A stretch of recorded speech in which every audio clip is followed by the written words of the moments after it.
दोस्तों, कैसे हैं आप सब। आशा करते हैं आप सब अच्छे होंगे और आप लोगों की तैयारी बहुत अच्छी चल रही होगी। आप लोगों की तैयारी को और भी बेहतर बनाने के लिए दोस्तों मैं लेकर आ रहा हूँ साइंस के प्रीवियस ईयर क्वेश्चंस के न्यूमेरिकल सीरीज। और इस सीरीज में आज हम लोग कार्य निकालना सीखेंगे। तो दोस्तों हम लोग पहले न्यूमेरिकल्स में जाने से पहले हम लोग उसके फॉर्मूले को समझ लेते हैं और इसके बाद हम लोग न्यूमेरिकल को सॉल्व करेंगे। तो दोस्तों इससे पहले कि हम लोग वीडियो को शुरू करें, मैं आप लोग को रिक्वेस्ट करना चाहूँगा कि आप लोग चैनल को ज़रूर सब्सक्राइब कर लीजिए ताकि इस तरह की इंपॉर्टेंट वीडियो सबसे पहले आप लोगों तक पहुँचे। ठीक है दोस्तों, तो चलिए हम लोग वीडियो को शुरू करते हैं और इस वीडियो में हम लोग सबसे पहले देखते हैं कार्य क्या होता है। ठीक है, तो कार्य क्या होता है। कार्य दोस्तों जब भी होता है किसी वस्तु पे जब बल लगाया जाता है और बल लगाने के बाद अगर वस्तु थोड़ी सी भी विस्थापित होती है तो हम कहते हैं कि कार्य किया गया। ठीक है, तो कार्य का फॉर्मूला होता है दोस्तों W बराबर F इंटू एस। W बराबर F into S cos theta. ठीक है दोस्तों, तो थीटा जो होता है वो क्या होता है, बल और विस्थापन के बीच का कोण होता है। ठीक है, वो हम लोग आगे समझेंगे। तो ये आप लोग समझ गए कि W मतलब कार्य होता है, F का मतलब बल और S का मतलब विस्थापन, और थीटा तो आप लोग समझ ही रहे हैं। ठीक है, बल और विस्थापन के बीच का कोण। तो हम लोग इसको फिगर से समझते हैं दोस्तों। यहाँ फिगर में देखिए यहाँ पे क्या लग रहा है, एक वस्तु है और उस वस्तु पे देखिए बल लगाया जा रहा है, रस्सी से खींचा जा रहा है। तो जो बल लगेगा वो क्या लगेगा, रस्सी के दिशा में लगेगा। और जो वस्तु जो विस्थापित हो रही है देखिए वो क्षैतिज दिशा में विस्थापित हो रही है। और बल और विस्थापन के बीच यहाँ पे क्या बन रहा है, थीटा कोण बन रहा है। तो इस केस में जो है कार्य बराबर जो फॉर्मूला होगा वो होगा F into S cos theta. ठीक है दोस्तों, तो ये कार्य का फॉर्मूला होता है। तो चलिए हम लोग आगे देखते हैं। आगे यहाँ पे दिखाया गया है इस फिगर में, देखिए इस फिगर में यहाँ पे दिखाया गया है कि एक खिलौना है और इसको देखिए यहाँ पे एक बच्ची इसको रस्सी से खींच रही है। तो जिस दिशा में खींचा जा रहा है, जिस दिशा में बल लग रहा है और ये जो खिलौना है उसी दिशा में आगे की ओर बढ़ रहा है, तो इसका मतलब यहाँ पे क्या है, एफ भी इधर ही है और एस भी इधर ही है। तो यहाँ पे थीटा जो होगा वो जीरो होगा। ठीक है, और जब भी थीटा जीरो होता है दोस्तों तो कार्य जो होता है वो होता है एफ एस। ठीक है, क्योंकि कॉस जीरो का वैल्यू जो होता है वो होता है 1। समझ गए, इसीलिए यहाँ पे क्या हो जाएगा, W बराबर एफ एस। तो जब भी थीटा का वैल्यू जीरो हो तो यहाँ पे हम लोग एफ एस का फॉर्मूला लगाएंगे। और इस फिगर में देखिए, इस फिगर में दिखाया गया है क्या, कोई आदमी क्या वस्तु को उठाया हुआ है। तो इस केस में देखिए वस्तु पर जो बल लग रहा है वो ऊपर की ओर लग रहा है।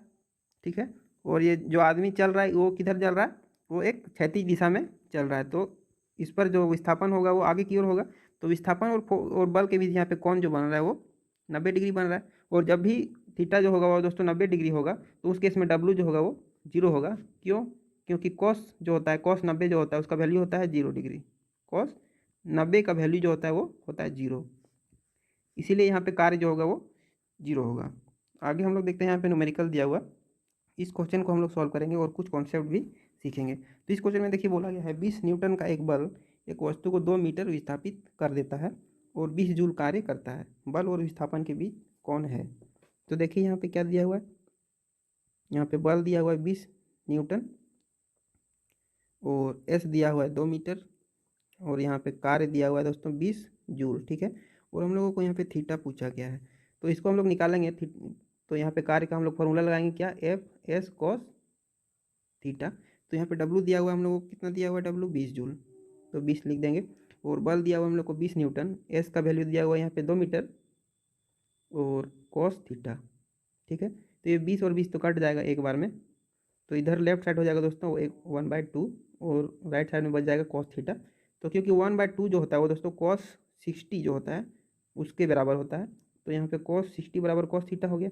और कॉस कॉस दोस्तों दोनों तरफ जब कट जाएगा तो इधर बचेगा 60 और यहाँ पे थीटा।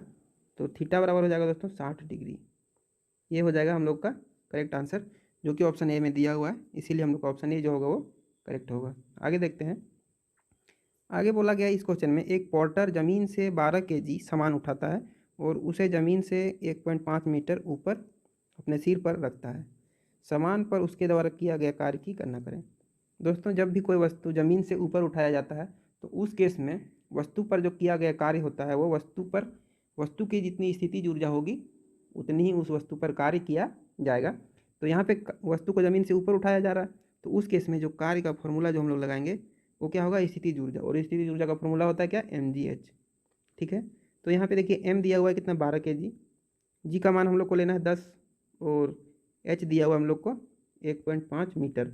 तो यहाँ पे देखिए दोस्तों पॉइंट को जब हम लोग उड़ाएंगे तो नीचे आएगा 10 और ये 10 और ये 10 कट जाएगा, तो यहाँ आ जाएगा 15 गुना 12 और ये दोनों को जब हम लोग दोस्तों गुना करेंगे तो यहाँ पे आ जाएगा 180 जूल। ठीक है, तो हम लोग का करेक्ट आंसर जो होगा दोस्तों वो होगा ऑप्शन सी। चलिए देखते हैं आगे। आगे इस क्वेश्चन में बोला गया है जमीन के ऊपर एक बिंदु पर किसी वस्तु की गुरुत्वीय स्थिति ऊर्जा को डैश में किए गए कार्य के रूप में परिभाषित किया जाता है। जब भी दोस्तों किसी वस्तु को अगर हम लोग जमीन से ऊपर उठाते हैं तो उस केस में जो कार्य होता है वो होता है गुरुत्वाकर्षण के विपरीत। ठीक है, एक बार फिर से रिपीट करते हैं। जब भी कोई वस्तु जमीन से ऊपर उठाया जाता है तो उस केस में कार्य जो होता है वो होता है गुरुत्वाकर्षण के विपरीत। कहने का मतलब गुरुत्वाकर्षण, कहने का मतलब गुरुत्वाकर्षण बल के विपरीत कार्य करना पड़ता है। तो यहाँ पे पहला ऑप्शन में बोला गया है क्या, इससे गुरुत्वाकर्षण के विपरीत जमीन से उस बिंदु पर उठाने में। तो इसका करेक्ट आंसर जो होगा वो ऑप्शन ए होगा। चलिए देखते हैं आगे। आगे यहाँ पे बोला गया है 1 केजी की एक वस्तु को 10 मीटर की ऊंचाई तक उठाया जाता है, गुरुत्व बल द्वारा किया गया कार्य होगा। चलिए यहाँ पे m बराबर क्या है 1 केजी है और इसको h बराबर दिया हुआ हम लोग को 10 मीटर और g का वैल्यू लेना है 9.8 मीटर प्रति सेकेंड स्क्वायर। ठीक है, तो गुरुत्व बल द्वारा किया गया कार्य निकालना है। तो किया गया कार्य जो होगा वो दोस्तों क्या होता है, वस्तु की स्थितिज ऊर्जा। ठीक है, जब भी कोई वस्तु जमीन से ऊपर उठाया जाता है तो उस केस में कार्य का जो फॉर्मूला होता है वो स्थितिज ऊर्जा के बराबर होता है। तो स्थितिज ऊर्जा का जो फॉर्मूला होगा वो होगा mgh। तो यहाँ हम लोग कैलकुलेट करेंगे, मास है एक, m का मतलब मास मतलब द्रव्यमान और g है 9.8 मीटर प्रति सेकंड स्क्वायर और h का वैल्यू दिया हुआ है यहाँ पे 10 मीटर। तो इसको जब हम लोग सॉल्व करेंगे तो यहाँ पे आएगा दोस्तों 98, क्योंकि यहाँ पे पॉइंट उड़ाएंगे तो नीचे 10 आएगा और ये 10 और ये 10 कट जाएगा तो यहाँ पे 98 जूल आ जाएगी। तो यहाँ पे दोस्तों यहाँ पे नेगेटिव भी दिया हुआ है ऑप्शन में, देखिए क्यों, क्योंकि यहाँ पे क्या पूछा गया है, गुरुत्व बल द्वारा किया गया कार्य। और गुरुत्व बल जो होता है यहाँ पे हम लोग समझते हैं फिगर से, गुरुत्व बल जो होता है वो नीचे की ओर लगता है mg, लेकिन वस्तु को ऊपर उठाया जा रहा है। ठीक है, तो वस्तु जा रही है ऊपर और इस पर बल लग रहा है नीचे, इसीलिए कार्य जो होगा वो होगा माइनस में। ठीक है, तो कार्य जो होगा वो दोस्तों माइनस में होगा, तो इसका करेक्ट आंसर जो होगा ऑप्शन डी होगा। चलिए आगे।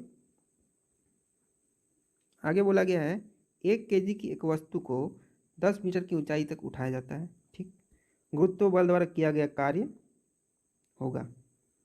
सेम क्वेश्चन है जो हम लोग अभी सॉल्व किए दोस्तों, तो इसको हम लोग स्किप करते हैं।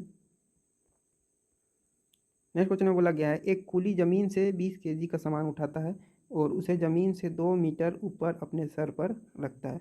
ठीक है, सामान पर उसके द्वारा किया गया काम की गणना करें।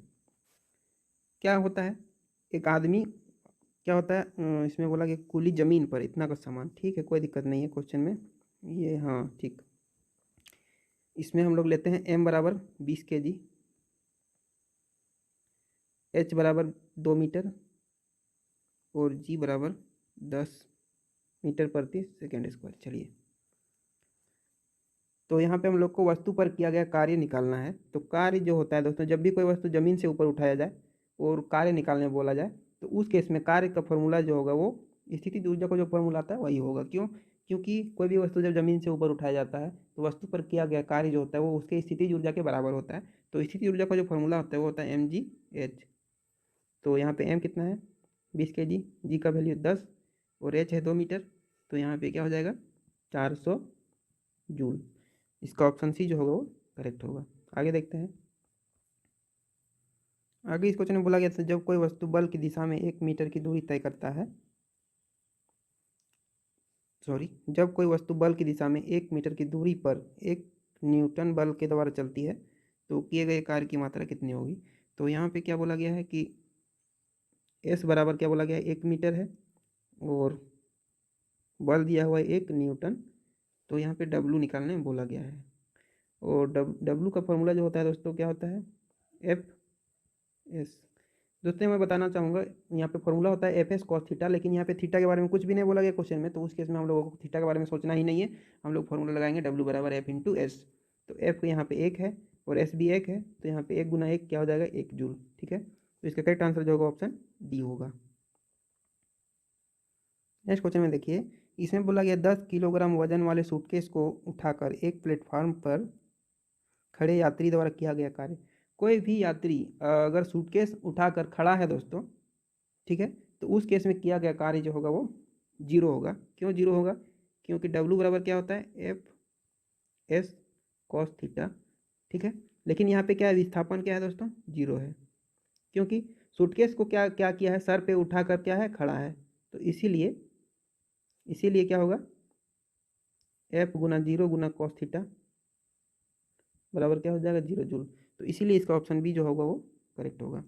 तो इस तरह का जब भी दोस्तों क्वेश्चन आए, कोई व्यक्ति सूटकेस को अपने सिर पर उठाकर खड़ा है, वो चल फिर कहीं नहीं रहा है, तो उस केस में कार्य जो होगा वो जीरो होगा।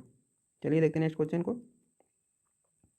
नेक्स्ट क्वेश्चन में बोला गया है 4 किलोग्राम द्रव्यमान की एक वस्तु m बराबर 4 kg, ठीक है, क्षैतिज दिशा में 5 मीटर प्रति सेकंड की गति से बढ़ रही है।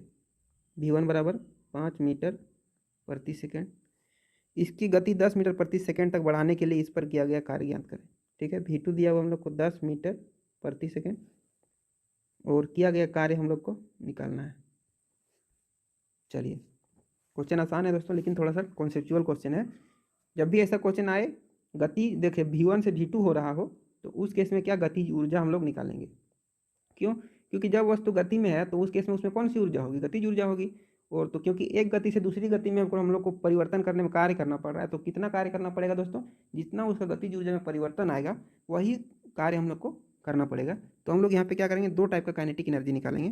काइनेटिक एनर्जी 1 मतलब गतिज ऊर्जा 1 और गतिज ऊर्जा 2। तो गतिज ऊर्जा 1 जो होगा उसका फॉर्मूला हम लोग क्या लिखेंगे, हाफ एम वी v1 यहाँ पे लिखेंगे स्क्वायर। तो इसका होगा हाफ एम का कितना है 4 और v1 का स्क्वायर तो 5 गुना 5, ठीक है। तो ये 2 से काटेगा, 2 दूना 4, तो 5 बचे 25, 25 दूनी 50, तो यहाँ पे क्या आ जाएगा, 50 जूल आ जाएगा। अब यहाँ पे हम लोग काइनेटिक एनर्जी 2 निकालेंगे, तो ये होगा half m v two square, ठीक है। तो यहाँ पे हम लोग फॉर्मूला लगाएंगे, तो हाफ होगा एम का वैल्यू 4 और v2 का वैल्यू है बोलो 10, तो 10 का स्क्वायर के लिए 10 गुना 10 करेंगे, तो ये 2 से कटेगा 2 बार में, तो ये आ जाएगा दोस्तों 200 जूल, ठीक है। तो अगर हम लोग को कार्य निकालना है दोस्तों, तो कार्य जो होगा वो क्या हो जाएगा, kinetic energy 2 minus kinetic energy 1। इसका मतलब हो गया 200 माइनस 50, इसका मतलब हो गया 150 जूल का हम लोग को कार्य करना पड़ेगा, ठीक है।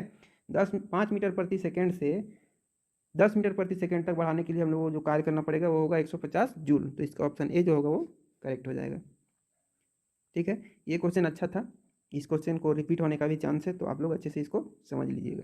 चलिए आगे देखते हैं, ठीक है। इस वीडियो में दोस्तों इतने न्यूमेरिकल्स मैंने इंक्लूड किए, तो आगे के न्यूमेरिकल्स को हम लोग नेक्स्ट वीडियो में देखेंगे।